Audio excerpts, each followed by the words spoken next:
Sean O'Malley has shared his thoughts on the recently released body cam footage of Dustin Poirier's arrest. God, I wonder what is that? I mean, I know getting blacked out, that's sad. It's sad because you know he's just probably going through some. You retire from fighting, you kind of retire, you're the man, you lose the crazy fight against Max Holloway for your retirement fight, and now you're watching big moments like Justin Gaethje win the belt in the crazy fashion, and you can't help but think, what about me? And it's sad. Not that that's not the case for sure. Conor McGregor predicts he'll absolutely demolish Max Holloway. How does this one end? It's going to be a demolition. It's going to be an absolute demolition. I know the damage he's taken. I know I will just have to touch him. And after that, it will be clinical. So, to win alone is not just enough. It must be spectacular, and that it will be. Max is a durable fighter with great skill. Not on my level, however. I am a level above. In fact, multiple levels above. How so? Skill-wise, mental-wise, physical-wise. We're at 170 pounds. There's a few facets into this. Max has been a busy body in the game. In fact, he's the most time spent inside the octagon, 8.5 hours, which is a staggering amount of time.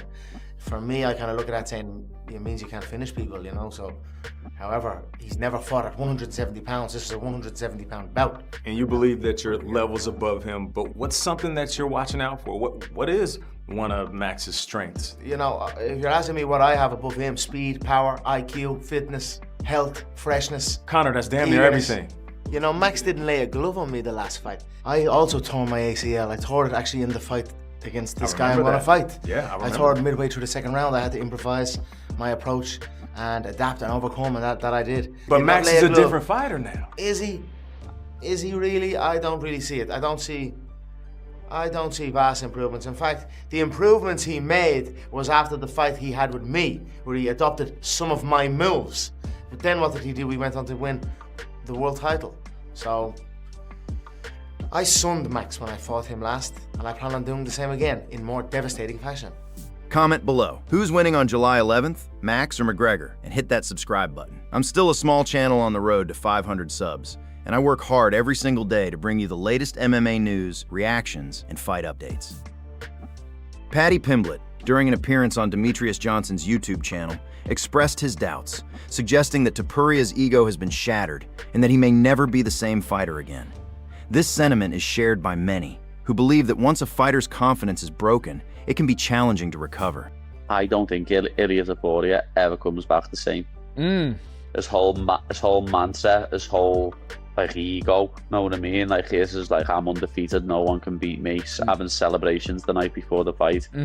I just don't think he'll ever be the same. He's never had to come back from nothing like that. I've had to face adversity before, so I'd happily be his first fight back. During that same interview with Johnson, Paddy also stated his belief that Justin Gaethje will pursue fights with Charles Oliveira and Max Holloway next, prioritizing them over a matchup with Arman Tsarukyan. I've seen him say in interviews before that he wants to fight Charles again and get that win back, and he wants to fight Holloway again and get that win back. That's why I think Charles could be next, because he could unify the BMF and lightweight title. And if Holloway wins against McGregor, that sets it up perfectly for that also.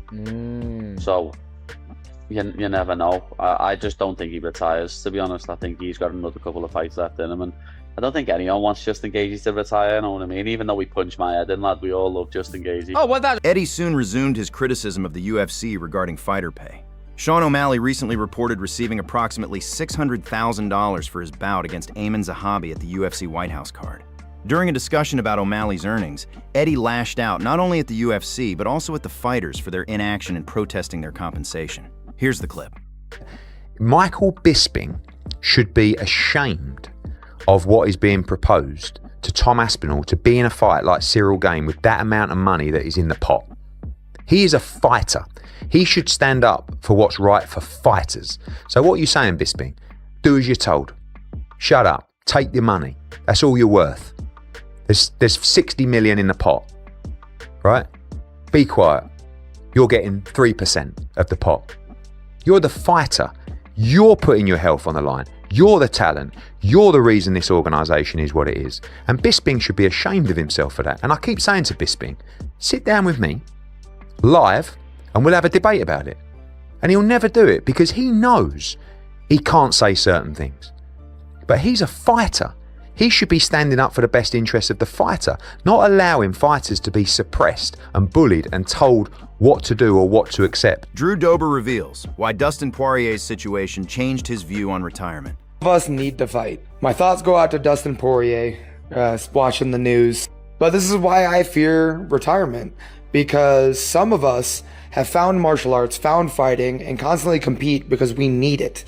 We need it internally to make ourselves a better person. With our goals of just being better individuals, better family men, just better for others, we need fighting to keep ourselves straight. This is why I fear retirement as well. I share that mentality as well with Dustin, and the fact that fighting has kept me out of making bad decisions and being a better father, being a better husband, being a better son, being a better family man.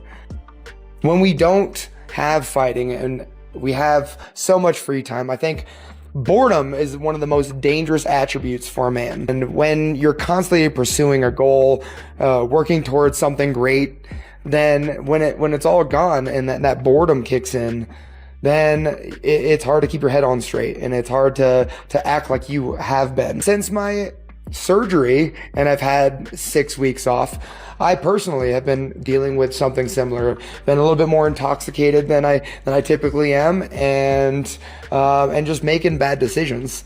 And this is just the aspect that fighters carry, and what makes us great fighters causes damage to us when we retire. And that we see it with Conor McGregor and Mike Tyson and all those great fighters. What the mentality that brought us to the pinnacle and the highest point of this career will be the aspect that damages us when we retire or when it's all over. My thoughts go out to Dustin Poirier and any other fighter that finds himself in this position of boredom and not finding something to work towards. I hope that when it's all over for me, I have you guys and I have these videos and social media and coaching and broadcasting to keep my head on straight so I can keep on improving, be a good person, and yeah. Colby Covington sends a direct message to Arman ahead of July 18th RAF match. America's champ here, and I've been getting a lot of feedback about my take on the Dustin Poirier situation.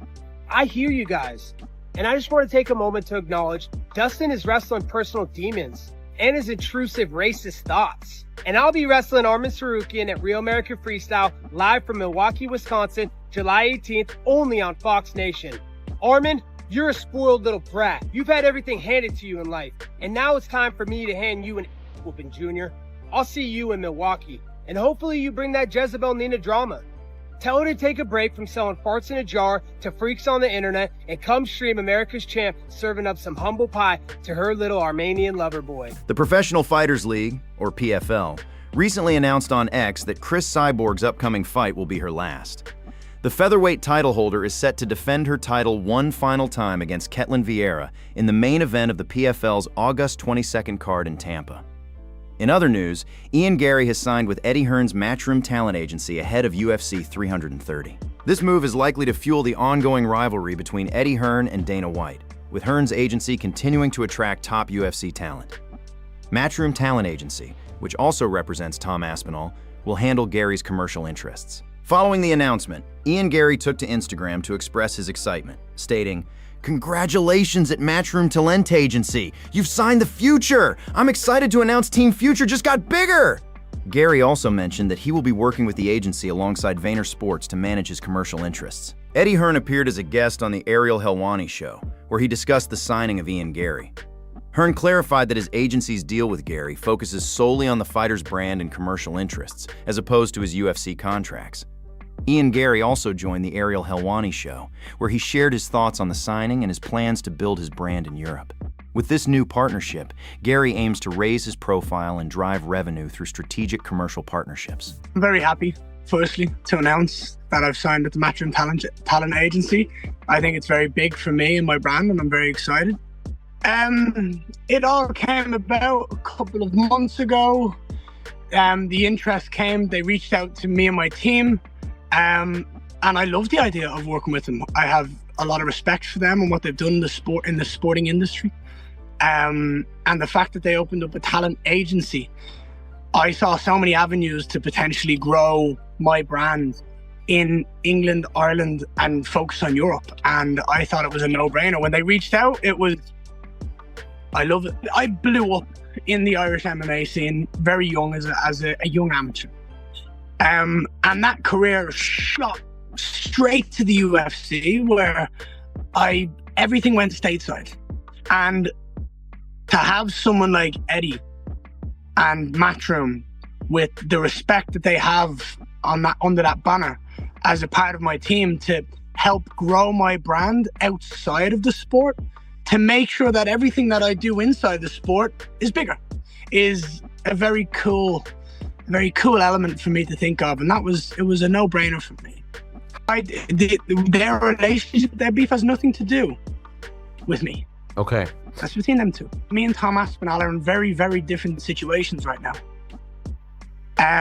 I believe that, again, I am fighting for a world title. I am fighting the #1 pound-for-pound fighter on the planet, a 2-weight world champion. I am getting everything I've wanted.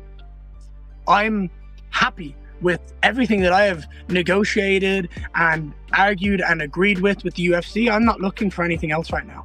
I have got what I wanted, I've got what I've earned, and I've got what I deserved, which is that world title shot. Outside of the sport, all I'm trying to do is bring the most attention to my name. And I want to make sure that between every fight, before every fight, more and more and more and more people know about me and see what I'm doing, because I have a decade of domination in this sport. I'm 28 years of age. We have 2 current champions right now that are 38 years of age. Maybe more, we might have 3. I have 10 years in this sport to dominate and have world title fight after world title fight and the biggest, baddest rematches the sport could ever see. Thanks for watching. If you enjoyed the video, don't forget to like, subscribe, and turn on notifications so you never miss the latest MMA news. See you in the next one.